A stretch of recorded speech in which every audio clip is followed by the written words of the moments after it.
Hindi mo na nila ipipilit. Kailangan mo na talaga nga mauna pagdating doon sa may positioning. Yes. So, eto na yung pagong. Kalahati nila yung buhay. Okay, nagamit kagad revitalize mula dito kay JP. Hindi makalapit si Carlito. JP ang makakakuha ng pagong. May ipit din si Pew. Flicker na gamit. Pero mahabol pa si Sanford. Kailangan umatras si Pew pero di siya makakatakas. Kasi nga naman makakuha ng first one dito si Sanford. Flicker from Ogwen. Then si Kyle Easy. Masisecure na yung purple pop. Pero nahuli si Ogwen. Grabe naman. Sobrang ragasa. Right now though, makikita natin na nagiging mabilis yung rotation coming from TLPH! Ay! Wait lang, naiwasan yung Avatar of the Guardian sa may sticker. Yung item. Yep. Dati nagkaroon tayo ng diskusyon kung kailan binibuild yung Malefic Roar and Malefic Gun. Pero ngayon, alam na natin yon. Ako, maipit ba si Flopty? Si grabe naman 5 kaagad. Mula dito sa cavalry. Pama yung Spirit Destruction pero hindi go. Itong si Super Makmak. Ngayon si Kyle TZ, focus dun sa kanyang orange pop. 1v1. Kyle TZ versus Kyle TZ. Young Phenom versus Young Goat. Pero kailangan lumayo ni Carlito. Makakatapak pa siya ng trap. Mas maganda yung minion management ng TLPH as of this time! Okay, Carlito, may 1v1 na nagaganap! At ang magtatagumpay doon, walang iba kundi ang Young Phenom.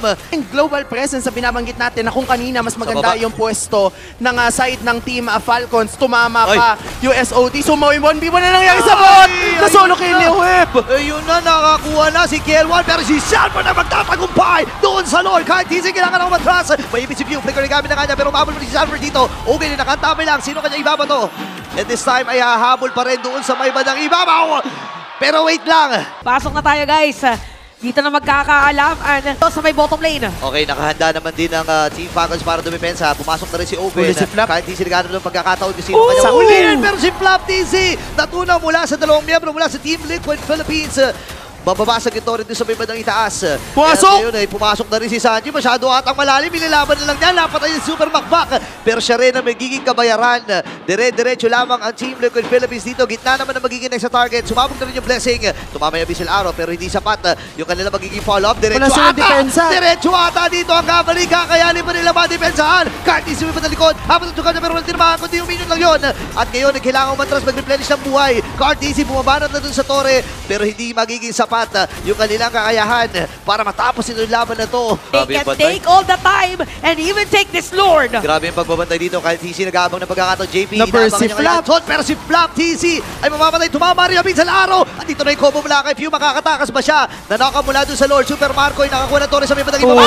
Plano nila kunin kahit TC with that Lord. At si Super Makmak diretso na dun sa bandang ibaba. Hinabol na si Pew. Ubus ata mga miyembro dito ng Team Falcons.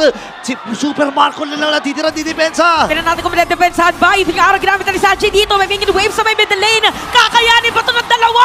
Diretso na ata ang Cavalry. At ito na ang pagbawi.